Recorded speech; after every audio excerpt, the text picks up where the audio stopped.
Hello' মোৰ ছাত্ৰী ছাত্ৰীসকল, আজি মই তোমাৰ লগত আলোচনা কৰিম ক্লাছ 10ৰ ভূগোল চেপ্টাৰ 2 মষ্ট ইম্পৰ্টেণ্ট কুৱেশ্যনবিলাক তোমালোকক আলোচনা কৰাই দিম। তোমাৰ অহা প্ৰি ফাইনেল আৰু মানে হাফ ইয়াৰলি প্ৰি ফাইনেল আৰু ফাইনেল এক্সামৰ কাৰণে একেবাৰে আলোচনা কৰাই দিম। তো আহক আলোচনা কৰোঁ ভেৰি ভেৰি ইম্পৰ্টেণ্ট কুৱেশ্যনবিলাক। তো ইতিমধ্যে কিন্তু তোমালোকৰ চেপ্টাৰ 1-2 ইতিমধ্যে আলোচনা কৰাই দিয়া হৈছে, যিটো আছে অৰ্থনৈতিক ভূগোল বিষয়বস্তু আৰু সম্পদ। আজি আলোচনা কৰিম পৰিৱেশ আৰু পৰিৱেশৰ সমস্যা, যিটো তোমাৰ টোটাল মাৰ্ক আছে 6 মাৰ্ক আৰু তোমালোকৰ চেপ্টাৰ 1ত তোমালোকৰ আছে 7 মাৰ্ক। তো ইতিমধ্যে এইটো বহলাই আলোচনা কৰাই দি আছে মষ্ট ইম্পৰ্টেণ্ট কুৱেশ্যনবিলাক। ইতিমধ্যে কিন্তু চেপ্টাৰ 1 আলোচনা কৰাই দি আছে। আজি আলোচনা কৰিম তোমালোকৰ চেপ্টাৰ 2, যিটো তোমালোকৰ এইটো 6 মাৰ্ক আছে তোমালোকৰ ফাইনেল এক্সামৰ কাৰণে। তো আহক আলোচনা কৰোঁ। 2 নম্বৰ চেপ্টাৰটো মই ওলাই লৈছোঁ। 2 নম্বৰ চেপ্টাৰটোৰ নাম হ'ল মানে 2 নম্বৰ চেপ্টাৰটো হ'ল পৰিৱেশ আৰু পৰিৱেশ সমস্যা। পৰিৱেশ আৰু পৰিৱেশৰ সমস্যা, যিটো তোমালোকৰ টোটাল মাৰ্ক আছে 6 আৰু তোমাৰ এটা 4 মাৰ্কৰ আহিব আৰু 2 মাৰ্কৰ দুটা MCQ আহিব। তো 4 মাৰ্কৰ এটা মষ্ট ইম্পৰ্টেণ্ট কুৱেশ্যন মই আজি লগাই দিম। তো 2-3টা লগাই দিম, ইয়াৰ পৰা তোমালোকৰ আহি যাব। তোমালোকৰ একেবাৰে ফাইনেলৰ কাৰণে মই প্ৰি হাফ ইয়াৰলি আৰু ফাইনেলৰ কাৰণে মই একেবাৰে দি দিম। তো আহক আলোচনা কৰোঁ। ইয়াৰ মষ্ট ইম্পৰ্টেণ্ট কুৱেশ্যনবিলাক হৈছে মই দি আছোঁ।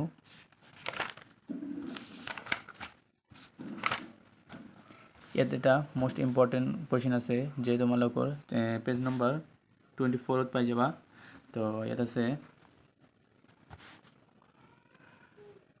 2.3.2 মৰুকৰণৰ পৰা এটা তোমাক আহিব, মানে এটা MCQ আহিব পাৰে, যিটো MCQ বাবে মৰুভূমিৰ ওপৰত পৃথিৱীৰ স্থলভাগ প্ৰায় 20% সামৰি আছে। ইয়াত কিন্তু এটা MCQ হ'ব পাৰে যে মৰুভূমিবোৰ পৃথিৱীৰ কিমান শতাংশ সামৰি আছে। তো 20%, মানে 20% সামৰি আছে। এটা মষ্ট ইম্পৰ্টেণ্ট, তোমালোকে লগাই ল'বা, আণ্ডাৰলাইন কৰি ল'বা। মই দেখুৱাই আছোঁ এনেকৈ যে মৰুভূমিবোৰ পৃথিৱীৰ স্থলভাগৰ প্ৰায় 20% সামৰি আছে। তো এইখিনি এটা মষ্ট ইম্পৰ্টেণ্ট MCQ হয়। তো তোমাৰ 24 নম্বৰ পেজত পাই যাবা।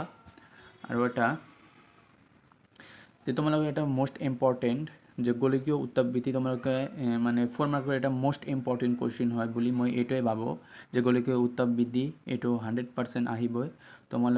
তোমালোকৰ কিতাপৰ পৰা পঢ়ি পিনে তোমালোকে বুজি ল'বা, আৰু তোমালোকৰ তোমাৰ ছাৰ বাইদেউসকলে যেনেকৈ বুজায় তোমালোকে বুজিবা আৰু মনত কিন্তু এইটো ৰাখিবা, আৰু তোমালোকে খাতাত এইটো নোট ডাউন, মানে বহীত নোট ডাউন কৰি ল'বা। এইটো মষ্ট ইম্পৰ্টেণ্ট, তোমালোকে যাতে মনত থাকে। এইটো গোলকীয় উত্তাপ বৃদ্ধি মানে বিষয়ে বহলাই আলোচনা কৰা, এইটো তোমাৰ মষ্ট ইম্পৰ্টেণ্ট 4 মাৰ্কৰ কাৰণে মই লগাই দিলোঁ, তোমালোকে কিন্তু চাবা। এইটো মষ্ট ইম্পৰ্টেণ্ট হয় কুৱেশ্যন, মই বাৰ বাৰ কৈ আছোঁ। 4 মাৰ্কছ গোলকীয় উত্তাপ বৃদ্ধি, পৃথিৱীৰ প্ৰায় এইবিলাক তোমালোকে পঢ়ি ল'বা। মানে পৃথিৱীৰ প্ৰায় 4600 নিযুত বছৰীয়া ইতিহাসৰ নানা ধৰণৰ, মই এনেকৈ ক'লে কিন্তু বহুত সময় যাব, তোমালোকে কিন্তু পঢ়ি ল'বা। আৰু এটা এইবিলাক তোমালোকে চাই ল'বা, যে এইবিলাক মই আণ্ডাৰলাইন কৰি দি আছোঁ। এইবিলাক হয় তোমালোকৰ এইটো হয় তোমালোকৰ গোলকীয় উত্তাপ বৃদ্ধি হয়। তোমালোকে এনেকৈ চাই ল'বা, তোমালোকৰ যিটো কিতাপ আছে তোমাৰ কিতাপত চাই ল'বা।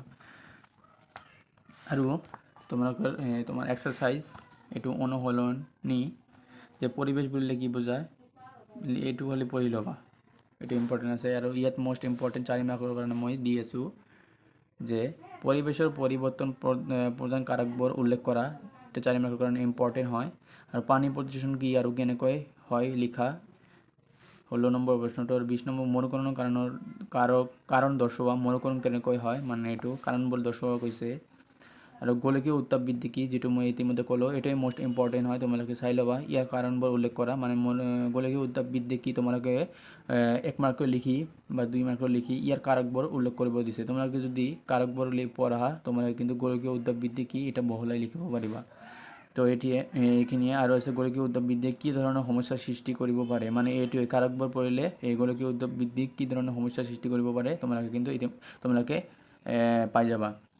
গোলকীয় উত্তাপ বৃদ্ধি ৰোধ কৰাৰ উপায় কি, মানে গোলকীয় উত্তাপ বৃদ্ধিটো হয়, কিন্তু ইয়াৰ মানে কেনেকৈ আমি ৰখাব পাৰোঁ এইটোৱে কৈছে যে গোলকীয় উত্তাপ বৃদ্ধি ৰোধ কৰাৰ উপায় কি এইটোৱে মোষ্ট ইম্পৰ্টেণ্ট গোলকীয় উদ্যোগৰ পৰা তোমালোকে 100% কুৱেশ্যন পাবা টেনশ্যন কৰি নকৰিবা এইখিনি মোষ্ট ইম্পৰ্টেণ্ট আৰু তাৰ সন্মুখত 2-3টা প্ৰশ্ন আছে তোমালোকক মই দেখুৱাই আছোঁ তোমালোকে এইবিলাক মোষ্ট ইম্পৰ্টেণ্ট কুৱেশ্যন বুলি মই কোৱা নাই যে তোমালোকে এনেকৈ পঢ়ি ল'বা যিটো মই ইয়াৰ পৰা ইম্পৰ্টেণ্ট দিছোঁ এইবিলাক তোমালোকে এই চেপ্টাৰ পেজ নম্বৰ ইয়াৰ পৰা আৰম্ভণিৰ পৰা আৰম্ভ কৰি এইখিনি তোমালোকে মই দেখুৱাই আছোঁ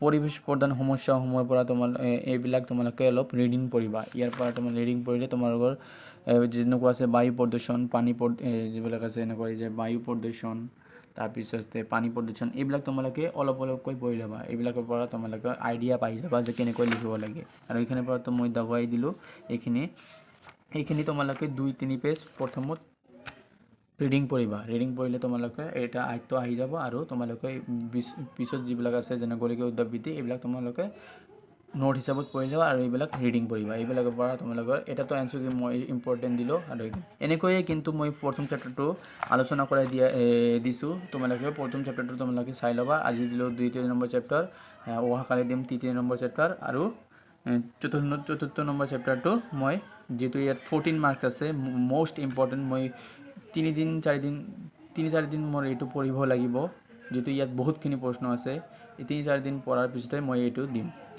তো অহাকালি মই পৃথিৱীৰ ভূগোলটো মই ডিছকাছ কৰি দিম আৰু তোমালোকৰ যদি এইটো চেনেলত নতুন হয় চেনেলটো ছাবস্ক্ৰাইব কৰিবা আৰু তোমাৰ বন্ধু বান্ধৱীসকলক এইটো ভিডিঅ' শ্বেয়াৰ কৰি দিবা ধন্যবাদ